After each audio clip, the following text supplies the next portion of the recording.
Welcome to The Craft. I'm your host, May Globus. This podcast is a collection of intimate conversations on artistry, mastery, and life with talented, passionately curious creatives and entrepreneurs. Most are dear friends, some are those I've admired from afar. I hope you enjoy these conversations, this exploration of the humanity that connects all of us, as much as I do having them. Thank you for being here and for listening.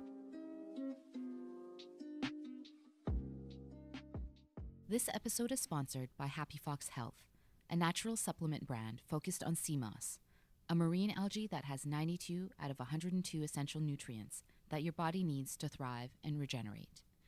I've used a number of their products and found it's really given me clarity of mind. Visit happyfoxhealth.com and use promo code THECRAFT for an exclusive 15 to 20% discount off your first product purchase. Randa Salloum has a will to her that's unstoppable and an insatiable desire to keep learning. She's had many career chapters in her life, from respected fashion blogger and creative agency owner to now founder of secondhand and vintage clothing shop Collective Will. She was born to immigrant parents, her mother from Jordan and her father from Lebanon, who met and fell in love in Vancouver. Artistic and entrepreneurial, they were contrary to typical Middle Eastern parents. Randa and her brother were given the freedom to explore things that gave them passion and were never put in boxes. This sense of fierce independence and hustle are still core to the way she operates today.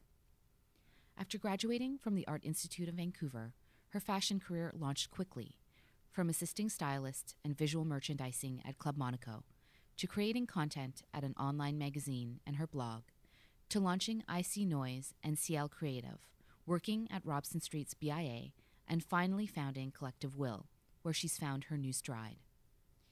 In this conversation, we explore how childhood bullying had affected her deeply growing up, her career journey through almost all facets of the fashion industry, how being independent has been both a blessing and a curse, the fascinating evolution of her relationship to sustainability, what it means to be seen and heard, and much, much more. Please enjoy this moving conversation with a bold, passionate, and inspiring connector of people, Randa Salloum. Randa Salloum, welcome to The Craft. Thank you so much, May. I'm so excited to be here. Yes, I'm excited to have this conversation with you. I feel like you and I have known each other for a long time, actually. Yes. A number of years. And I was trying to do the pinpointing of when we met. Yeah. And I feel like it was in our respective fashion days. Yes, definitely. Yes. And I think it was mostly eventing. Oh, yeah. Where we'd run into each other. Yeah. And then we've just kept in touch over our evolutions in our various careers and lives over the last few years. Yes, we have. And it's been amazing to see you evolve and grow and continue to follow your passions. And so for me, this is very exciting to dive deeper into all of that. That's really sweet of you to say. You know, there's been so many people that are in my circle and around me and watching almost through, a looking glass, so to speak. And I'm inside of it, so I don't see what everyone else sees. But for you to say that, that's very, very special. Thank you. Yeah, you're welcome. So let's take it back. Let's go back to childhood. Okay. Tell me about your family. Tell me about growing up. Your mom is from Jordan. Yes. And your dad is from Lebanon. Yes.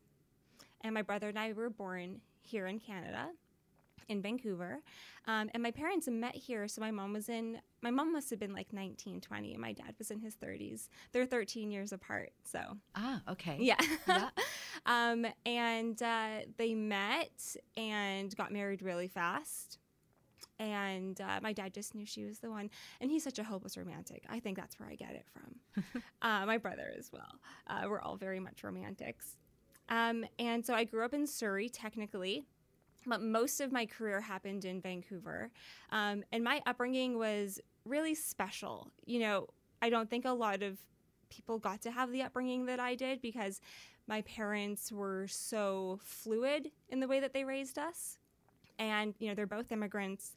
They're both very hardworking. I think that's, the age-old tale. But I'm very much an observer, and I watched. And my parents really weren't the ones to kind of sit us down and have a conversation. We're going to talk about finances. We're going to talk about sex. We're going to talk about all these things. It was more like they also observed us and saw where they needed to speak to us. And through my observations of them, I would learn everything from finances to what a relationship should look like.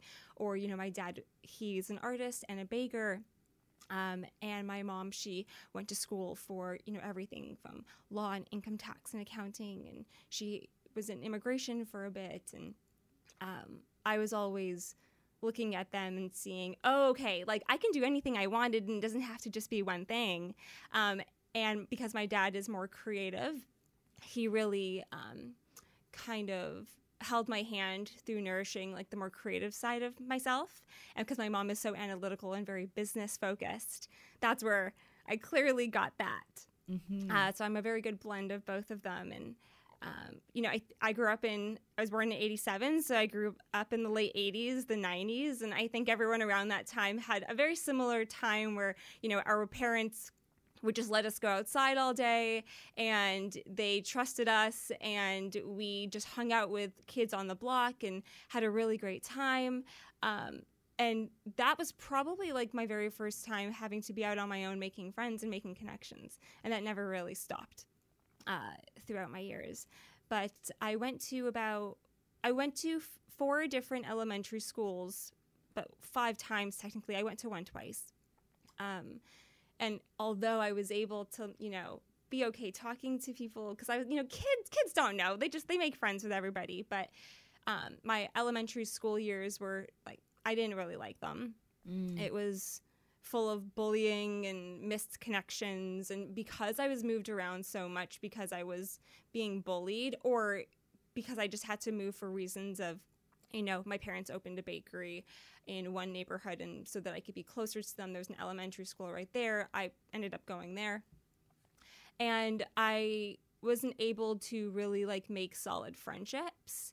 And I think at those ages, that's like your time, to establish connections and establish relationships that kind of like carry you through into high school and then into your adult years.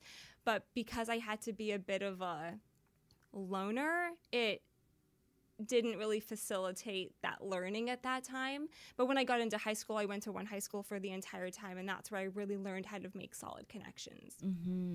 And then that never stopped when I went into adulthood. I feel like my purpose in life is to make connections and to connect other people with things and with each other. And I guess from my lack thereof of having it as a kid, it just kind of naturally morphed into this today. So interesting how something like that turned into your superpower, which is something that you do quite a bit now, is the connecting, and is something that you're really good at. So it's interesting how that has come from adversity. Yes. at a younger age. And so your parents were really, I found when we were talking in our pre-chat, it's so interesting because they're both from the Middle East. Yeah. Yet there was a sense of, and when I talk to guests that have parents from, different cultures in Asia or South Asia or the Middle East, they want their kids to be in careers that are very kind of straight and narrow, right, and be a doctor, be a lawyer. But your parents gave you sort of the freedom to follow those passions, which is kind of rare. Yeah, definitely. For that culture. Yeah, absolutely. And, it didn't mean that they didn't have sights on me being something high-powered and, that paid a lot of money, that could give me a sustainable lifestyle. But I think they more so saw what we were good at and what we enjoyed, and that's what they nourished. I was allowed to decorate my room however I wanted, whenever I wanted. If I told them I wanted to paint it pistachio green or purple, they would just go buy the paint and then they would do it. If I wanted to paint my closets, covered in strawberries with acrylic paint, or if I wanted to completely paint my desk with acrylic paint, they had no problem just letting me do it. And then with my brother, he wanted to be a mechanic his whole life, and they loved that about him, and he was really good at it, so they nourished that about him. But as I got older, I started to obviously, have my own sense of direction of what I wanted to do, and I did want to have those more stable roles, like being a psychologist or being a lawyer, and I think it's just because I loved arguing I thought I'd be great at it. My parents thought that I'd be great at it too. But then as you develop and you become an adult and your own person and you realize that you don't want to do those things and you end up going to school and school is not what you had expected it to be, I started to come into my own and realize that what I wanted to do was not something so stable, and it was a career in fashion, but I didn't know what that career really looked like. And although my parents are very liberal and they nurtured what we wanted to do, whatever that may be, they didn't see a future in fashion. And that just came from, just a basic sense of you don't know what you don't know. Mm-hmm. And so they said there's no future in fashion. You can't make money in fashion. And I'm not really sure what their sense of what my job would have been. And so at one point I went to school. I unenrolled myself from school without telling them. And I said I wasn't going to go to school until I could go for what I wanted to go for. And I think although they're liberal, there is a traditional sense about them. And I think that comes from what family and friends think, I don't also just wanting stability for your children. They just wanted the best for us, and I can't fault them for that. But I knew what I wanted to do, and I've always been that way. And I'm very, I'm a Taurus. I am very strong-headed, and eventually they understood that, listen, like, she's not going to do what we're saying. She's going to do what she wants to do, and if she wants to end up in fashion, then we just have to nurture that side of her as well. She's no longer a kid. We have to just kind of like take our hands off of this one. Right. I'd love to get to know your parents a little bit more individually. Yeah. So how would you describe your dad, and then how would you describe your mom? I know your dad is an artist. He's an oil painter, yes, right? Acrylic oil. Very talented. Yeah, growing up, our house always smelled like two things. It was cars, because of my brother working in the garage, and oil paints and paint thinner. I mean, that's probably not the best thing for a child to grow up with, but my dad was painting, and he used the basement for that sort of craft, and he would paint for the family. And when he came to Canada, one of his first jobs was working in a gallery, and he had to paint like something like 10 paintings in a day, and then the owner of the gallery would just sell them. There are people out there that have my dad's paintings that have no idea, and he didn't sign any of them either, so they're just out there. But he would kind of try to steer me down a direction of art, and I think I didn't want to do it because he kept asking me to do it. He would, do you want to paint? No, like, I'm good. And I think it's also because I was scared for, I would say even upwards of like up to 5 years ago, and I'm 35 now, I was scared to do something if I didn't think I'd be good at it. And he's so talented. Like, how could I amount to doing what he's doing? He's an expert. And then one day I said, I must have been like maybe 10. I said, can you teach me how to paint? Oh, yeah, absolutely. Of course. And so he sketched out a Mickey Mouse image, and he did paint by numbers for me. That is awesome. I remember the feeling of finishing that, and I used oil paints. And I just remember the feeling of finishing it and him saying that looked really great. And I kept it for very many years. Although it was paint by numbers, but it was still really good. He also wanted me to kind of be in the kitchen because he was a baker. And that's another type of craft and art. But again, I wanted to do what I wanted to do. I didn't want to do it just because someone asked me. But now as an adult, I love baking. And I recently had my dad teach me how to make baklava. Yes, he was making batches during the pandemic, and you were helping him sell it. Yeah, my dad, even until this age, he's in his 70s, and he wishes that he had taught painting, but unfortunately that didn't become a reality for him. But he's an amazing baker, and obviously they don't have their bakery anymore, so people couldn't purchase their baked goods. But I wanted to give my dad something, and it turned into me saying, can you teach me how to make baklava, and him teaching me, and it turned out really well, and I shared it on my stories, and I said, if I just posted this on my Instagram stories and said that you were taking orders, I'm sure people would order. My parents are very much the kind of like, do it and let's see what happens. And so they were both like, okay, yeah, let's do it. 5 orders, why not? We ended up getting like 120 dozen orders until the end of the holiday. And he was so happy, and he was like 30 years old again, just like, I'm so happy that I could have given that to him. And my mom was helping kind of like facilitate packaging and wholesale and all that kind of good stuff. So her strengths more on that sort of like the structured side. Yes. Yeah. And so then with my mom, my mom is just as strong, if not more so than I am. Like, I don't know how this woman does everything that she does. It's very inspiring and it's very admirable. If she wants to do it, she's going to do it, and no one's going to tell her no. And she will figure things out. She once took apart a computer and put it back together because it was broken, and she thought that she could do it herself, or she knows more about tech than I do. She got a Twitter account way before I did, She's always learning. Like, my mom is a sponge.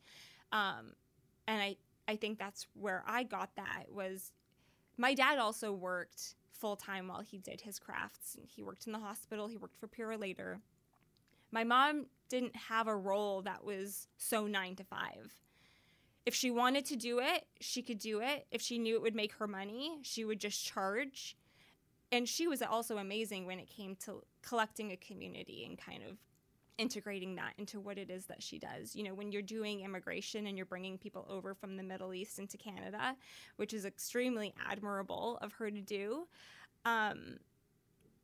you create community. And so I think that's probably my first sense of joining business and community. And I know that you said that you were a bit more of a shyer kid, but you were also a hustler. Oh my gosh, yes. You were reselling McDonald's toys when you were 5 or 6 years old. Yeah. So you had the hustle from a very young age. Yeah, when I was about 5, I would take the Happy Meals toys that came in like the Happy Meal box that my mom would buy me, and I'd sell them for $1 to the other kids.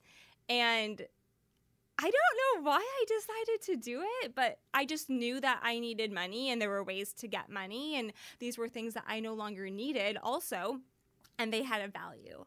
I would also do juice, but instead of having a stand, I would go door to door with cups and a glass pitcher.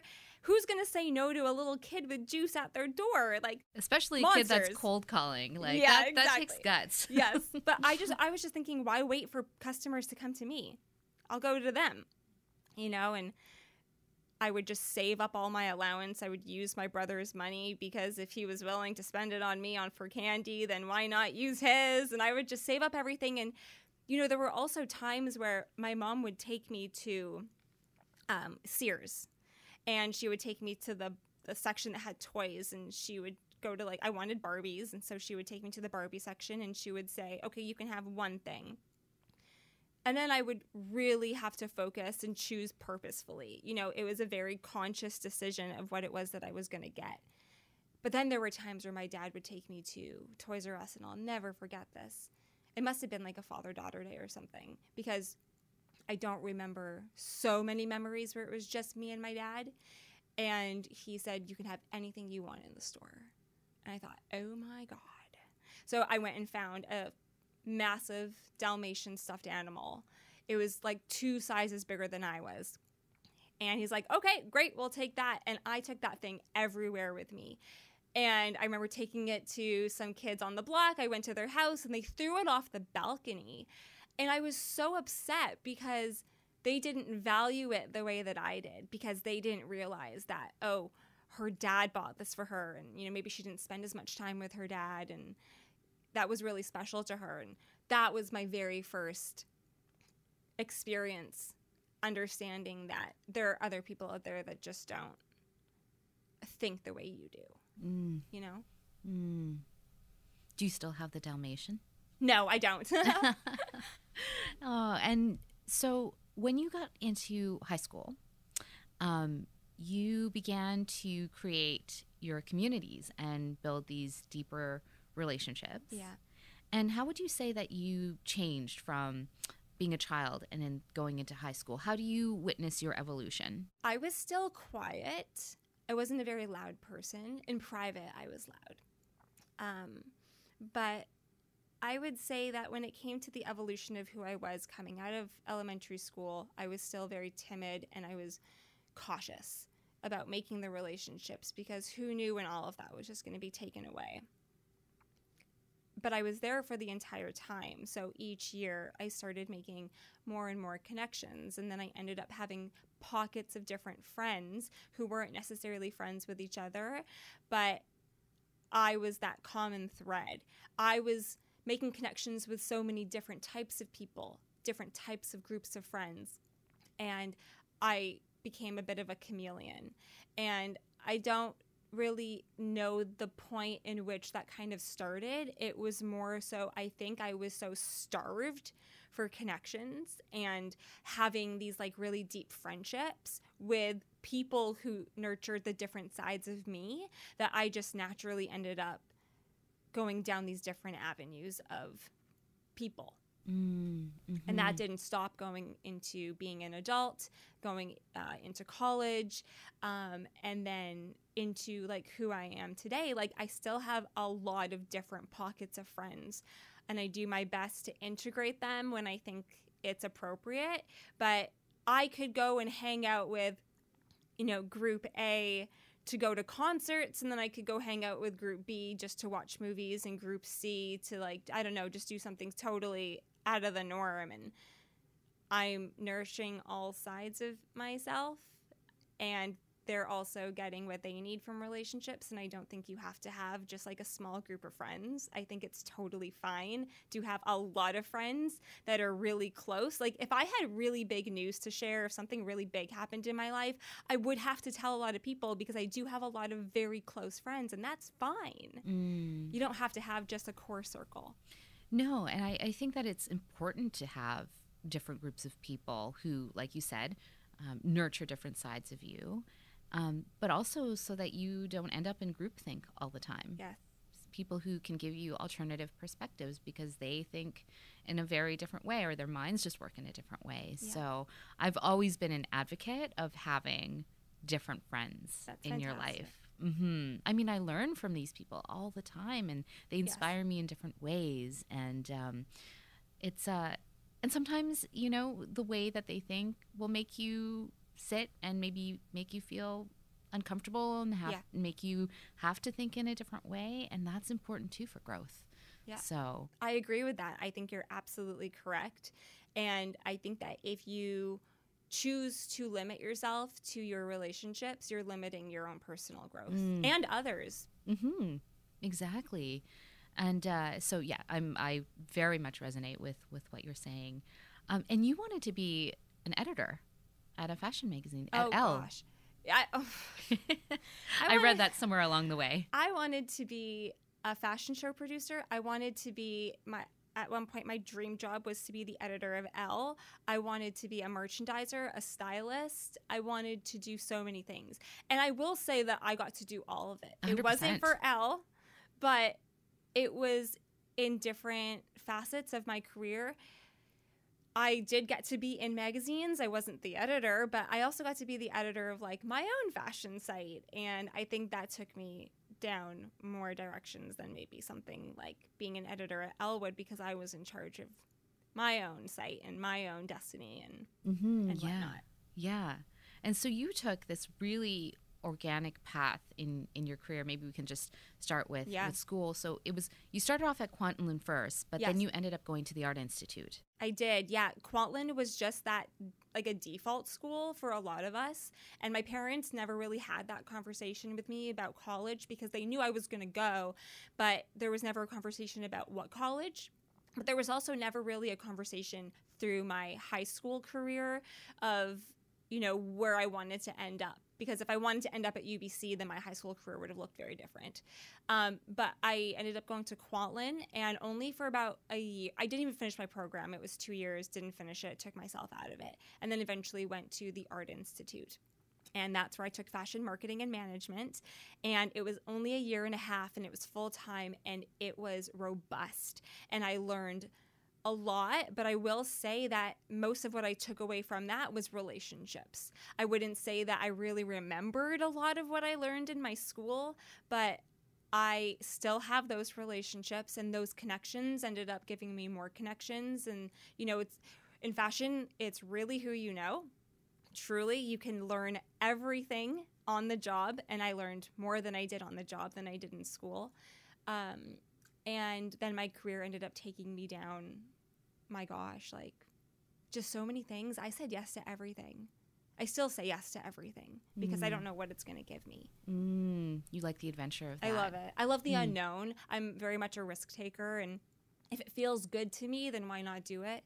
Again, like, why do you have to do just one thing? Just like you don't need to have one circle of friends. You could have many people. You don't have to do just one job. You can have many different things that you do. And you sound like a sponge, like your mom. Yeah. You don't have to be so static and rigid. You can say yes to lots of things.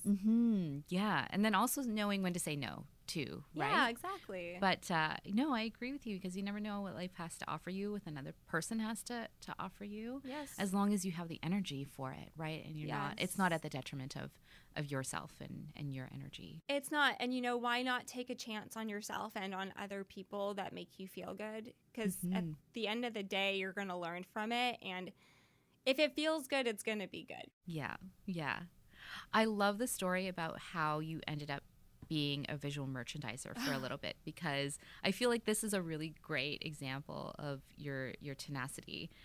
So I'd love to have you tell the story of your time at Club Monaco and how that all unfolded. Yeah. And then also what you learned in the end about what you thought you wanted. Yeah, I really do like that story as well. And, when I was in school, because I was doing so many internships, I was able to get a job by the end of my graduation that paid. And I wanted to be a merchandiser. But, truthfully, I didn't really know what it took to be a merchandiser. They can only teach you so much in school. It's so different when you get into it.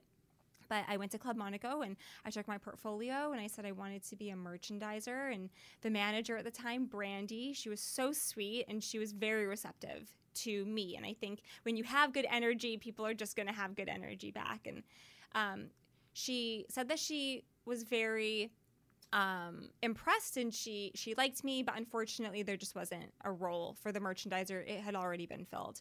But if I ended up coming onto the floor, who knows what could open up. And it is best that if you want to be a merchandiser, you do have to understand the customer and the brand and the store. So start on the floor. And I thought that was such a crock of shit, because I just thought, like, you just want me to be a stylist. Like, you're not going to ask me to be a merchandiser. But I said yes, because I knew that once she saw me work and she saw me interact with customers, they were just going to love me, and they were going to see that I can do a really good job. And if something does open up, then I can put myself up for it. I didn't have to wait for her to do it. So I started working, and there's like top sellers. So if you work there on the floor, you're called a stylist, but everyone has a sales goal, and you have to hit your sales goal. And there was top sellers, and there was one person who was a top seller week after week after week. And I came in and I just like knocked that person right off the top sellers list week after week for an entire month. And they thought, okay, like, she needs to be doing more than just the sales. So they asked if I wanted to become a manager at the Pacific Center location. It was an all-women's location, and I said yes. Again, because I just thought, well, I'm one step closer to maybe getting to where I wanted to be. And then after a very short amount of time, the merchandiser actually ended up leaving, and they asked me if I wanted to take on the position. So I filled the role of a merchandiser for Pacific Center, but also the assistant store manager. And being a merchandiser is a lot of hard work. It's not just making a store look pretty. It's extremely analytical. It's a lot of numbers, and it's a lot of late nights. And I wouldn't say I was good at it, but I wouldn't say I was particularly great at it. And it also wasn't a strength that I wanted to, it wasn't a skill that I wanted to strengthen. And I had realized that after about 6 months of doing it. And it's always good to be able to put yourself in these situations, because if I also didn't want to be a merchandiser, maybe I wouldn't have become a manager and understood what a managerial role feels like in managing a team of people.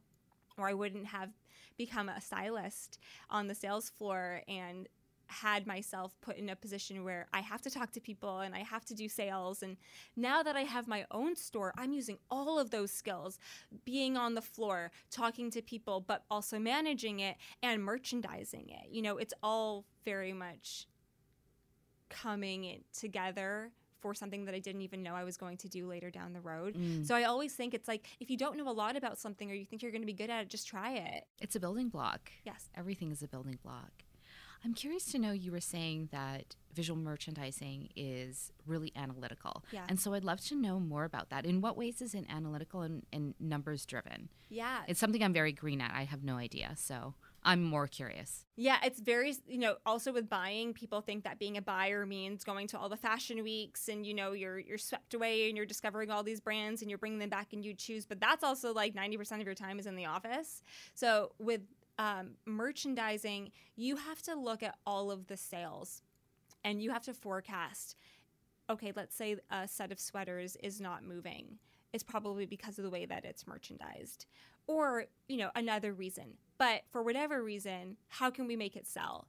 So then you have to look at all the numbers. You have to forecast how many you have in stock and what you can do. And then you change the way that it looks. And then if that still doesn't sell, then you have to look back at the numbers. And so everything is in a store based on how it will sell. It's not just based on how it will look. And if you set up your store based on how it will look, that's not a strategy for success. And I really just did not like math in school. It was just my most hated subject. I needed something that was more about feeling, and merchandising is not about feeling. Merchandising is about hard data and how to make the data look good to a consumer. And I just felt it was also very manipulative. And I wasn't into that. And I quickly learned that this isn't something that I want to pursue. So let's take myself out of it. Okay. And then after that, after being at Club Monaco, you eventually started to blog and you started to create content. I did, yes. I had a blog. I started it in 2008 when I was in school. So we actually had a PR class in school, and one of our sessions was that we had to build a site on WordPress, and so I just did that for the assignment. And then when I graduated, I turned that site into an online portfolio so that when I went and had my interviews, they could just look at a website as opposed to like having my portfolio with me. And then eventually, once I started getting work, when I started working at Club Monaco, I no longer needed that portfolio site, and that naturally grew into just an average fashion website. I think I was, grading runways in Paris, because I'm so experienced and so skilled to be grading the Paris runways. But then that turned into putting myself on the site and talking about my own life and my own sense of fashion and what I was wearing. And that's kind of just where everything took off from there on. Well, I'm thinking about how you're saying, I was grading the fashion shows and we're kind of, sort of giggling about it. But it is a way to start curating your tastes, right? And making those tastes known to others. And then you'll eventually find people who will want to know what you have to say and what you bring together. So it's so funny when WordPress and do you remember Blogspot? Because that's what I was on originally. Yes, I had a fashion blog called Confessions of a Fashion Fanatic, and I started it when I was living in LA, and I was doing the same thing. It was just a curation of what I was seeing in fashion, but I'd also have these sections that was like photo of the day or song of the day, and I would just start to curate them. And funny enough, I was just doing that for fun. I was doing it because I loved it and I wanted to share the things that I loved. And then I got a very random message through the Blogspot site, and it was from Hollywood Life, and they were like, "Hey, we are liking what you're doing. We've got this blogger position open. Would you consider it?" And I was like, "What?" That's cool. So I did that for probably a couple of years when I was in LA. But you never know. Like, again, you never know what life is going to bring you if you don't take a chance or follow an intuition. Yeah, and that's also a testament to you never know who's looking. Mm-hmm. And I know a lot of people won't want to do something because they think that no one's paying attention. And everyone is paying attention.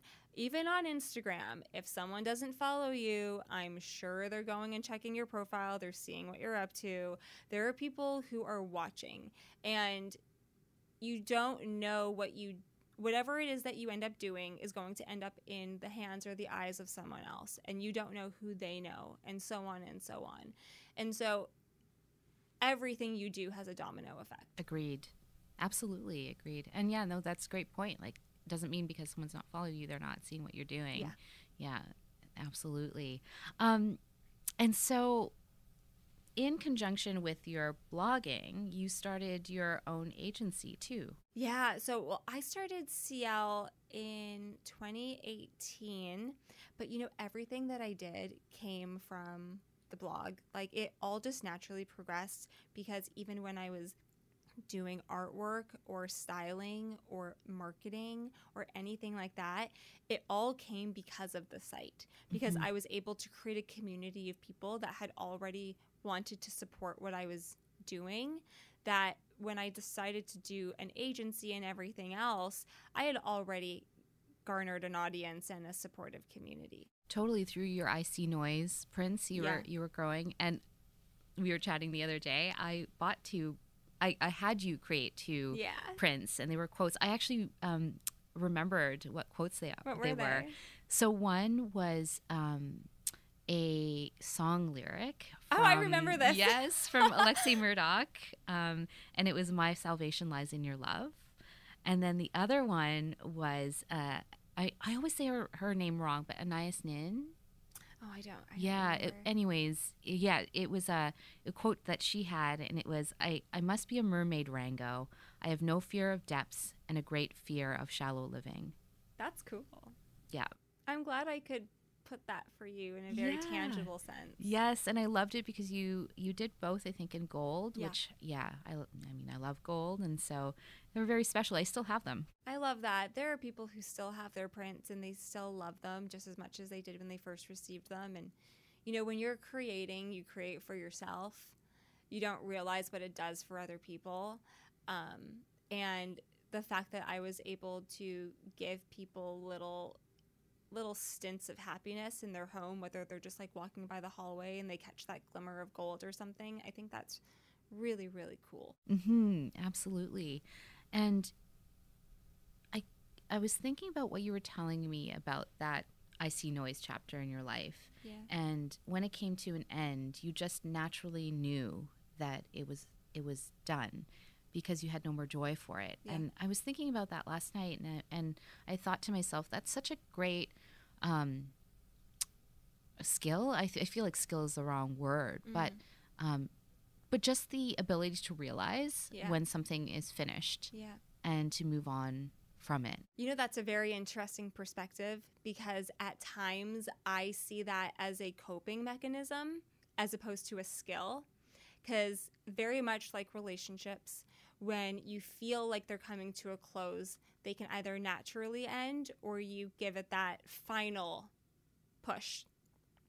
And with business and with I See Noise, my artwork, it was very much the same.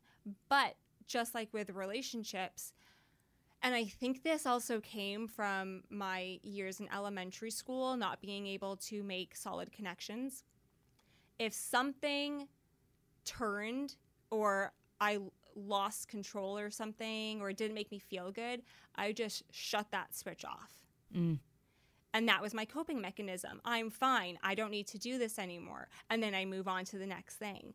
And some people see it as a skill, and it is if you use it for good. But with the art, it really was that I gave it everything I could.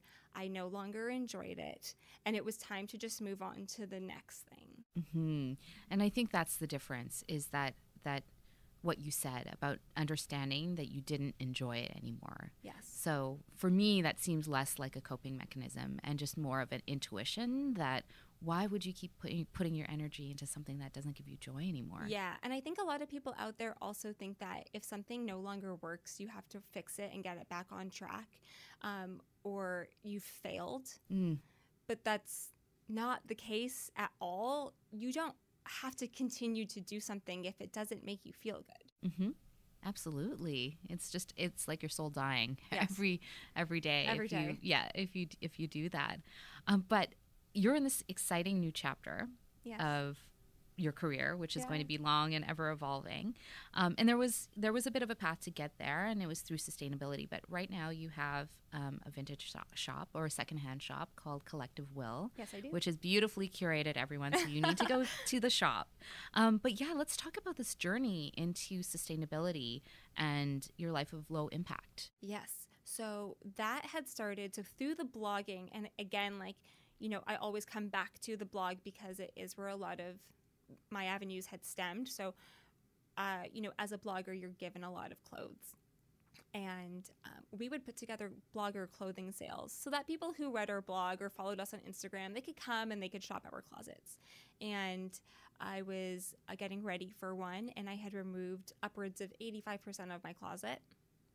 And I stood there in a massive pile of clothes, and it was a jolt to my system of what have I done? And someone, listening to that might be thinking you didn't, what's wrong? You have a lot of clothes, so what? But it was all clothing that I didn't ask for, that was given to me, that I then pushed on other people to consume when they didn't ask for it. Because I needed to keep the blog going, or because I needed to get paid, or, what have you. And so now I'm left with all this synthetic clothing to sell. But what if I didn't do blogger clothing sales? What would I have done with that clothing? So I just felt a bit disgusted with myself that I had consumed so much. And there was no purpose behind it except to tell other people to buy it. And so I had that moment where I said to myself that something needed to change. And that's when I started to shop a bit more, quote unquote, sustainably. I would choose local. I would choose really well made. I would choose less often. I would try and retain items that were made from natural fibers as opposed to synthetic, and just things that were timeless I could have for a long time, as opposed to these Forever 21 hauls and these H&M hauls. And now, on YouTube you see these Shein hauls, and I'm so glad that I never got to that point. And then that slowly morphed into the beauty products that I used and consumed, and then the cleaning products that we would use at home, and then into the food that I ate, and then eventually, becoming pescatarian, and then vegetarian, and then vegan. And that was really hard. I think that was where my sustainability journey had my journey and myself came to a head when I became vegan, because I almost did it against my own will, in a sense. Like I said earlier, I'm very strong-minded, and if someone tells me I can't do something, I'm gonna do it.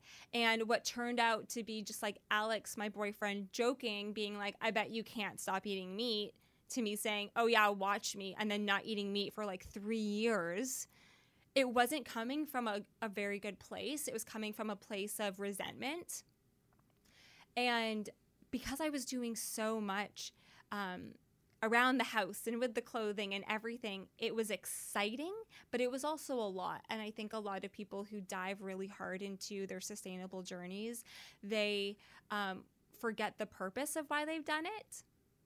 And I was blogging everything that I was purchasing, and sharing where people could buy really well-made products, and that was all really great. And because it was new to other people, they were very responsive to it, and it was new to me, so I was excited about it. And when you're excited, other people get excited. But then it got to a point where I had realized that what I was doing wasn't sustainable for my life. And I needed to scale back and not do everything perfectly, because that doesn't exist. And Alex would always say to me, bend but don't break. You know, if you have no bags and you really need a bag, it's okay to just take the bag from the store if you forgot your reusables or whatever, and then you will remember to always bring your bags.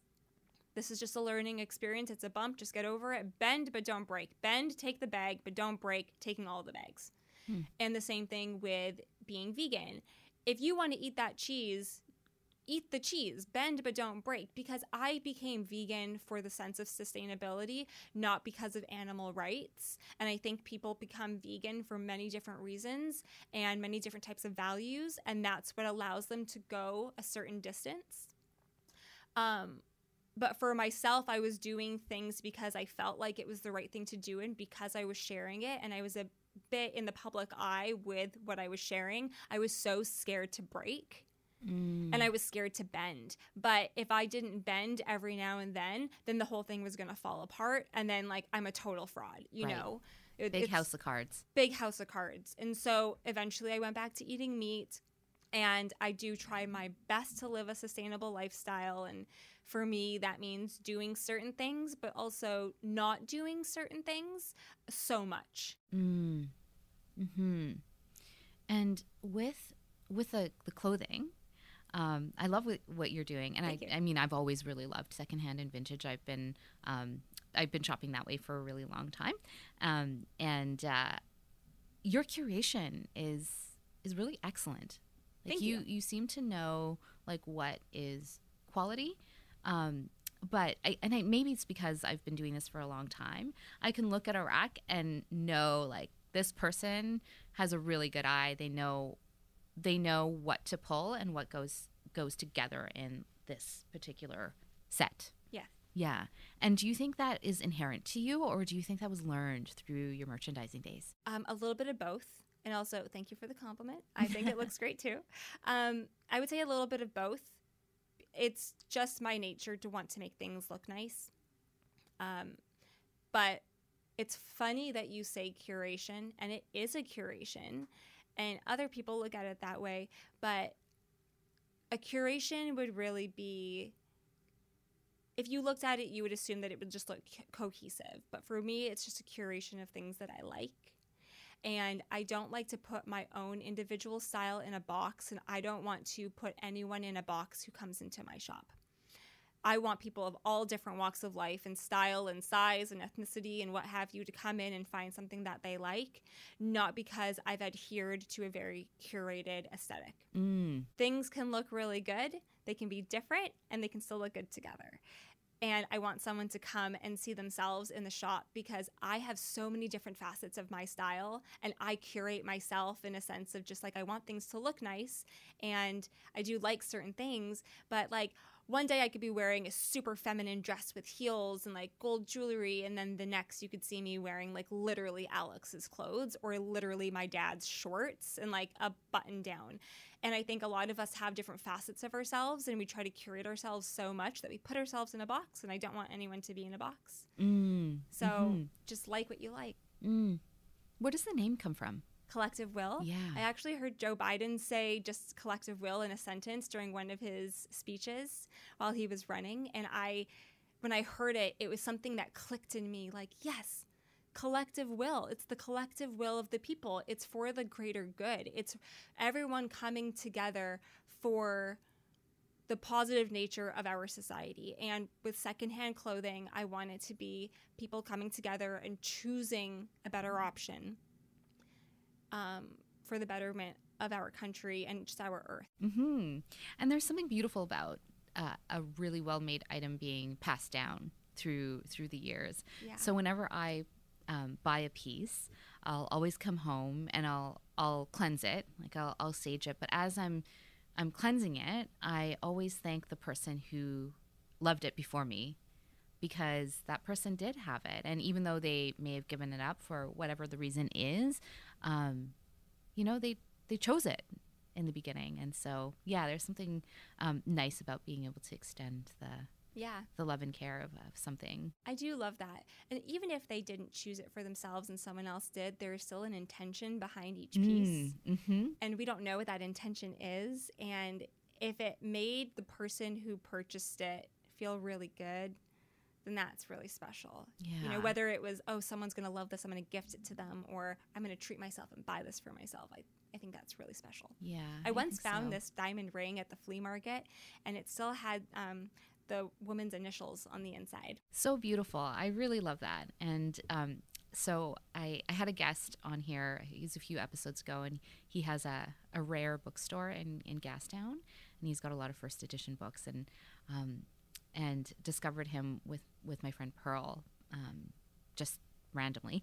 Anyways, I was telling him, the shop owner Richard, that there was a period where I really loved going to secondhand bookstores and looking at old books and looking at the inside cover to see what notes people had written others, especially if the book was a gift.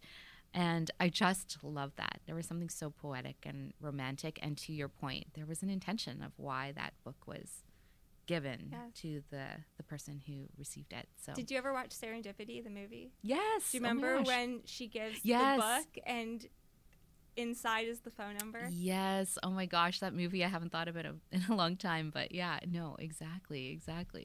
I want to take a sharp left here, because you and I have had a lot of sort of mystical and esoteric conversations. Yes. And I love them. Yes, me too. And you said that it's not as strong, but you had a period where you had synesthesia. Yes. Yeah. So I had really developed the sense of it in my late teens to early 20s. And I was lucky at the time to have been in a relationship with someone who had also developed it.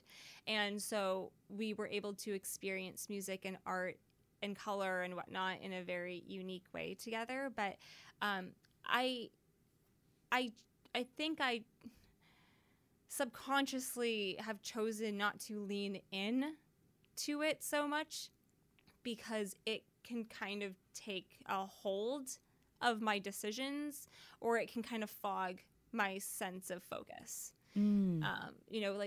For myself, when I would hear music, then it would translate to color, but it was very much connected to words and numbers and letters. And so that would kind of take my focus away from something. You're kind of going down this sensical journey that you don't have control over, but I've suppressed it because there were so many other things top of mind that I needed to focus on. But it does creep up every now and then, even if someone says the color green to me. So I'm not sure what other people see, but for myself, it actually comes up as a very specific font and a very specific word, and it has pattern and texture and whatnot. And that will creep up every now and then. And I kind of giggle because it's, my brain is doing something and it's really creative, and it kind of, changes my narrative for that single moment. But then I do tuck it away. Do you think you'll unearth it at some point? Maybe for something specific, maybe if I chose to pick up a paintbrush, or if I chose to do something again that really submersed me in color or in sound. I guess you could say, in a sense, curating the collections that I have at the shop kind of do that, but I'm so focused on just the individual pieces that it's more so sound for me anyways. Yeah.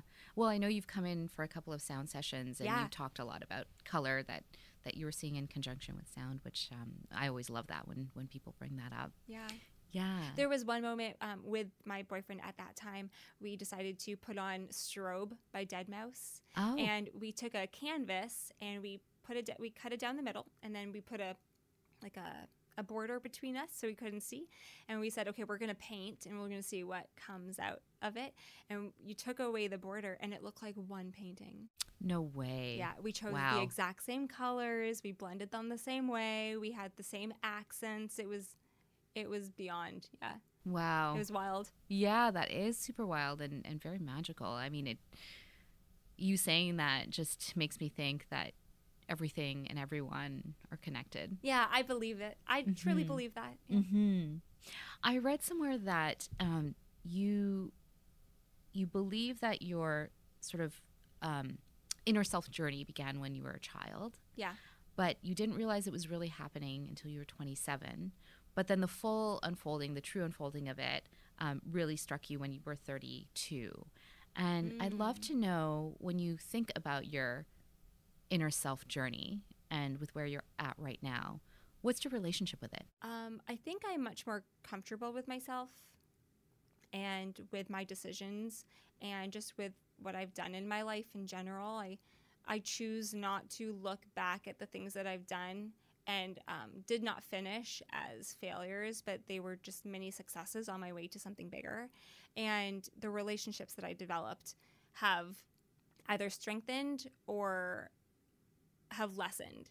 And those were all for very specific reasons as well, because, you also make relationships at different times of your life and they're for different reasons, and it's okay to let go of those ones. But I would say, from 27 to 32, that was like a very big time for me to ask myself, what do I want and what's important to me and for my life and for my career and for the people around me as well. Mm-hmm. Because, your actions affect everybody else. Right, right.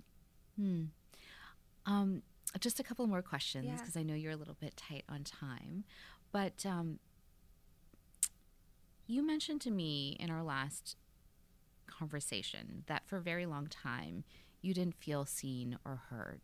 Yeah. And I'd love to know, what makes you feel seen and heard, and do you feel that now?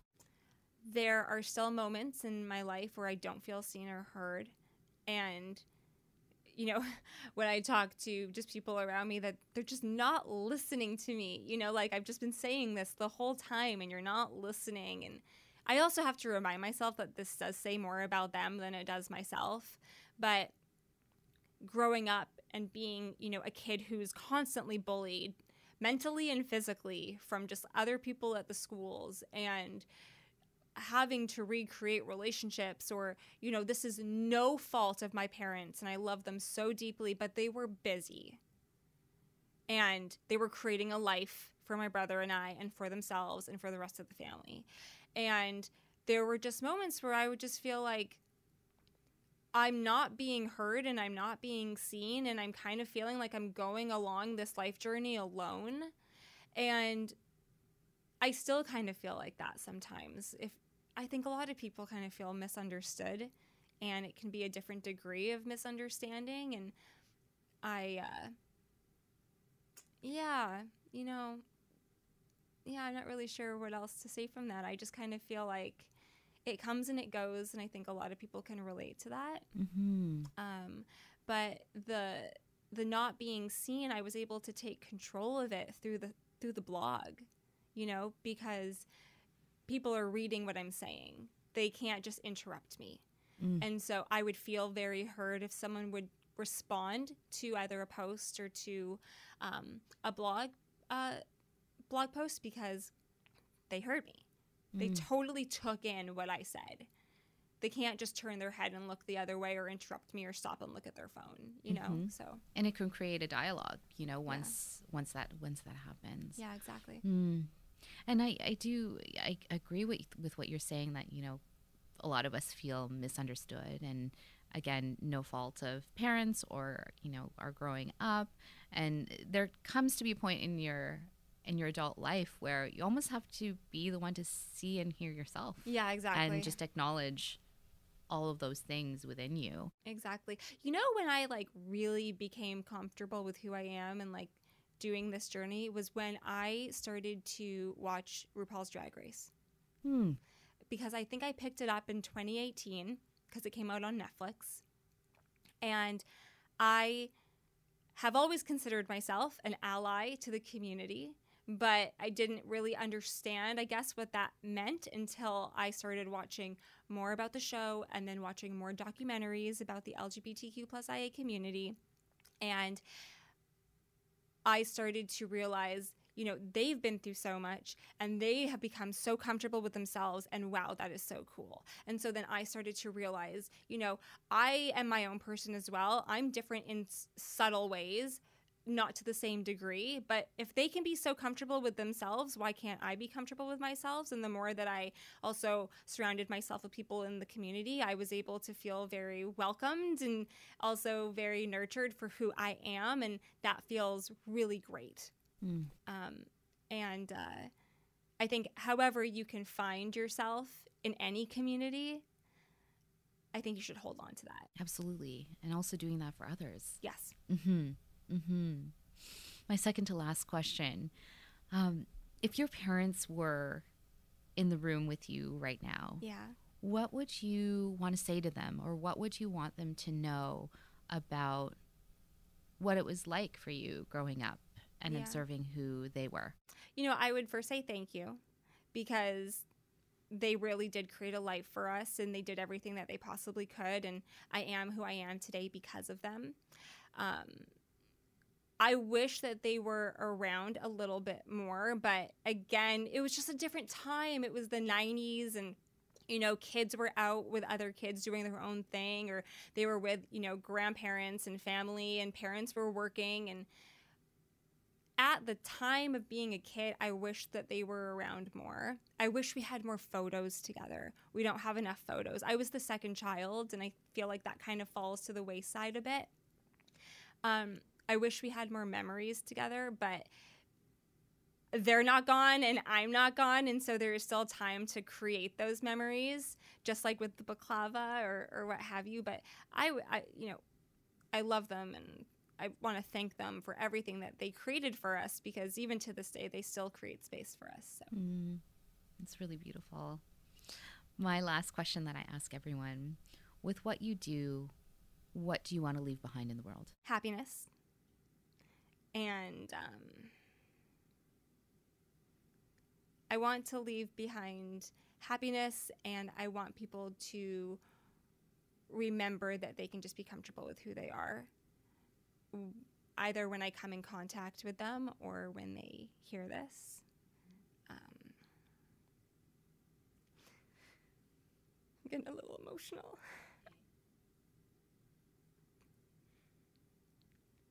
You know, sometimes I think about what would happen if I died? And what would people think? And how did I make them feel? And I know that people would gather around and they would share stories, and I know that they would feel good. And that's what I want to leave behind. It's so wonderful.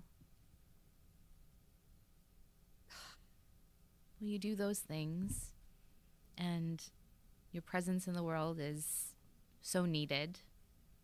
And thank you for sharing your story. Thank you for listening. Of course, and for being here today. I'm so excited to see all the things that you continue to create, and popping into your shop. Everyone pop into Randa's shop. Please she do. just did a reno. Yes, It looks beautiful. great. It's really bright and light and airy. And thank you. Thank you so much. Thank you, May. I can't wait for more conversations like this. Same. I always love talking to you. And me with you as well. Thank you. Much love to you. You too. If you enjoyed that last conversation, be sure to check out more episodes of The Craft on Spotify and guest photo galleries on the website at wearethecraft.com. Thanks again for listening.